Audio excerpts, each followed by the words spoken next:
বিমার আওতায় কোন কোন হাসপাতাল ও চিকিৎসা সেবা অন্তর্ভুক্ত হবে তার একটি বিস্তারিত তালিকা তৈরি করা হবে এবং সারা দেশের সরকারি কর্মচারীরা যাতে সহজেই এই সুবিধা ভোগ করতে পারেন সে বিষয়ে প্রয়োজনীয় ব্যবস্থা নেওয়া হবে। ক্যাশলেস বা নগদবিহীন চিকিৎসা সেবার ব্যবস্থাও রাখার পরিকল্পনা রয়েছে, যাতে চিকিৎসার সময় কর্মচারীকে নিজের পকেট থেকে অর্থ ব্যয় না করতে হয়। দুর্ঘটনা বিমার বিষয়টিও নতুন প্যাকেজে বিশেষ গুরুত্ব পাচ্ছে।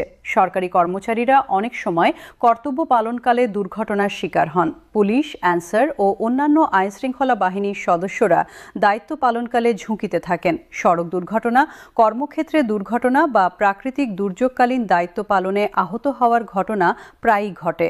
এই ধরনের দুর্ঘটনায় একজন কর্মচারী আহত হলে বা স্থায়ীভাবে কর্মক্ষমতা হারালে তার পরিবারের আর্থিক অবস্থা মারাত্মক সংকটে পড়ে। নতুন দুর্ঘটনা বিমার আওতায় এই ধরনের পরিস্থিতিতে কর্মচারী ও তার পরিবার পর্যাপ্ত আর্থিক সহায়তা পাবেন। দুর্ঘটনায় মৃত্যু, স্থায়ী অক্ষমতা ও আংশিক অক্ষমতার জন্য আলাদা আলাদা বিমার পরিমাণ নির্ধারণ করা হবে। সম্পদ বিমার বিষয়টিও নতুন প্যাকেজে অন্তর্ভুক্ত হতে পারে। একজন সরকারি কর্মচারী তার জীবনের সঞ্চয় দিয়ে যে বাড়ি বা সম্পদ তৈরি করেন, আগুন, বন্যা বা অন্য কোনো প্রাকৃতিক দুর্যোগে তা ক্ষতিগ্রস্ত হলে পুনরায় তৈরি করা তার পক্ষে কঠিন হয়ে পড়ে। সম্পদ বিমার মাধ্যমে এই ক্ষতি পুষিয়ে নেওয়ার সুযোগ তৈরি হবে। বিশেষত যেসব কর্মচারী বন্যাপ্রবণ বা দুর্যোগপ্রবণ এলাকায় বাস করেন, তাদের জন্য এই সুবিধা অত্যন্ত গুরুত্বপূর্ণ। বিমার প্রিমিয়ামকে দেবেন, এই প্রশ্নটি অনেকের মনে আসতে পারে। নতুন পরিকল্পনায় সরকার প্রিমিয়ামের একটি বড় অংশ বহন করবে এবং কর্মচারীরা তুলনামূলকভাবে অনেক কম পরিমাণ প্রিমিয়াম দেবেন বলে জানা গেছে। কিছু ক্ষেত্রে সম্পূর্ণ প্রিমিয়াম সরকার বহন করতে পারে বলেও আলোচনা চলছে। এতে কর্মচারীদের নিজস্ব আর্থিক বোঝা বাড়বে না, বরং তারা ন্যূনতম বা বিনামূল্যে ব্যাপক বিমা কাভারেজ পাবেন। এই ব্যবস্থা কার্যকর হলে সরকারি চাকরির আকর্ষণ আরও বাড়বে এবং মেধাবী তরুণরা সরকারি সেবায় যোগ দিতে আগ্রহী হবেন। বিমা দাবি প্রক্রিয়া সহজ ও দ্রুত করার বিষয়টিও নতুন পরিকল্পনার একটি গুরুত্বপূর্ণ অংশ। অতীতে দেখা গেছে বিমার দাবি করলেও দীর্ঘ আমলাতান্ত্রিক প্রক্রিয়ার কারণে অর্থ পেতে বছরের পর বছর লেগে যায়। এতে বিমার মূল উদ্দেশ্য ব্যাহত হয়, কারণ জরুরি মুহূর্তে সময় মতো অর্থ না পেলে বিমা থাকার কোনো অর্থ থাকে না। নতুন ব্যবস্থায় বিমা দাবি নিষ্পত্তির প্রক্রিয়া সম্পূর্ণ ডিজিটালাইজড করা হবে। অনলাইনে দাবি দাখিল করা যাবে, ডিজিটালভাবে প্রয়োজনীয় কাগজপত্র জমা দেওয়া যাবে এবং নির্দিষ্ট সময়ের মধ্যে দাবি নিষ্পত্তি বাধ্যতামূলক করা হবে। এতে বিমার সুবিধা সত্যিকার অর্থে কার্যকর হবে। নমিনি নির্ধারণ ও পরিবর্তনের প্রক্রিয়া সহজ করার বিষয়টিও নতুন পরিকল্পনায় গুরুত্ব পাচ্ছে। অনেক সময় দেখা যায় কর্মচারী মারা যাওয়ার পর বিমার অর্থ পেতে নমিনি সংক্রান্ত জটিলতায় পরিবার বিপদে পড়েন। নমিনি পরিবর্তন না করা, নমিনির তথ্য আপডেট না থাকা বা নমিনি সংক্রান্ত আইনি জটিলতায় অনেক পরিবার দীর্ঘ আইনি লড়াইয়ে জড়িয়ে পড়েন। নতুন ব্যবস্থায় নমিনি নির্ধারণ ও পরিবর্তনের প্রক্রিয়া সহজ ও ডিজিটাল করা হবে এবং নিয়মিত নমিনির তথ্য আপডেট করার বিষয়ে কর্মচারীদের সচেতন করা হবে। মানসিক স্বাস্থ্য বিমার বিষয়টিও আধুনিক বিশ্বে অত্যন্ত গুরুত্বপূর্ণ। সরকারি কর্মচারীরা অনেক সময় কাজের চাপ, পারিবারিক দায়িত্ব এবং আর্থিক উদ্বেগের কারণে মানসিক স্বাস্থ্য সমস্যায় ভোগেন। বিষণ্ণতা, উদ্বেগ, স্ট্রেস ডিসঅর্ডার সহ বিভিন্ন মানসিক স্বাস্থ্য সমস্যার চিকিৎসায় এখন বেশ খরচ হয়।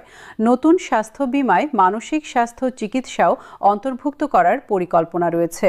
এটি একটি অত্যন্ত প্রগতিশীল ও আধুনিক পদক্ষেপ, যা সরকারি কর্মচারীদের সামগ্রিক স্বাস্থ্য ও কল্যাণে গুরুত্বপূর্ণ ভূমিকা রাখবে। অবসরপ্রাপ্ত কর্মচারীদের বিমা সুবিধার বিষয়টিও নতুন পরিকল্পনায় অন্তর্ভুক্ত হচ্ছে। বর্তমানে অবসর গ্রহণের পর অনেক সরকারি কর্মচারী বিমা কাভারেজ থেকে বঞ্চিত হন, অথচ বয়স বাড়ার সাথে সাথে স্বাস্থ্য ঝুঁকি বাড়ে এবং চিকিৎসার প্রয়োজনীয়তা বৃদ্ধি পায়। নতুন ব্যবস্থায় অবসরপ্রাপ্ত কর্মচারীদের জন্য একটি বিশেষ বিমা কাভারেজের ব্যবস্থা রাখা হবে। এই বিমার আওতায় তারা অবসর পরবর্তী জীবনে চিকিৎসা ও অন্যান্য ঝুঁকি থেকে আর্থিক সুরক্ষা পাবেন। এটি পেনশনের পাশাপাশি অবসরপ্রাপ্ত কর্মচারীদের আর্থিক নিরাপত্তাকে আরও শক্তিশালী করবে। বীমা বিষয়ক সচেতনতা বৃদ্ধির বিষয়টিও নতুন পরিকল্পনার একটি গুরুত্বপূর্ণ অংশ। অনেক সরকারি কর্মচারী তাদের বীমা সুবিধা সম্পর্কে সঠিকভাবে অবগত নন। কোন কোন ক্ষেত্রে বীমার দাবি করা যায়, কিভাবে দাবি করতে হয়, কোথায় যোগাযোগ করতে হয়, এই তথ্যগুলো অনেকেই জানেন না। ফলে অনেক সময় যোগ্য পরিবার বীমার সুবিধা থেকে বঞ্চিত হন। নতুন ব্যবস্থায় বীমা বিষয়ক ব্যাপক সচেতনতামূলক কার্যক্রম পরিচালনা করা হবে। প্রতিটি অফিসে বীমা সংক্রান্ত তথ্য সহজলভ্য করা হবে এবং কর্মচারীদের নিয়মিত বীমা বিষয়ক প্রশিক্ষণ ও ওরিয়েন্টেশন প্রদান করা হবে। আন্তর্জাতিক মানদণ্ডের আলোকে বাংলাদেশের সরকারি কর্মচারীদের বীমা ব্যবস্থাকে আরও উন্নত করার বিষয়টি নিয়ে বিশেষজ্ঞরা দীর্ঘদিন ধরে কথা বলে আসছেন। উন্নত বিশ্বের দেশগুলোতে সরকারি কর্মচারীরা ব্যাপক ও কার্যকর বীমা কাভারেজ পান। যুক্তরাষ্ট্র, যুক্তরাজ্য, কানাডা, অস্ট্রেলিয়া সহ অনেক দেশে সরকারি কর্মচারীদের স্বাস্থ্য বীমা, জীবন বীমা, দুর্ঘটনা বীমা ও অন্যান্য বীমা সুবিধা অত্যন্ত উন্নত ও ব্যাপক। বাংলাদেশও সেই পথে এগিয়ে যাচ্ছে এবং নতুন বীমা প্যাকেজ সেই দিকে একটি গুরুত্বপূর্ণ পদক্ষেপ।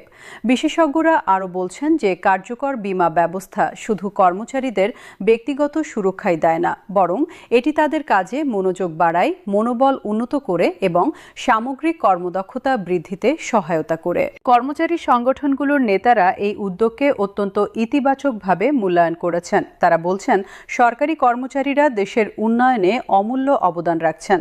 তাদের জীবন, স্বাস্থ্য ও সম্পদ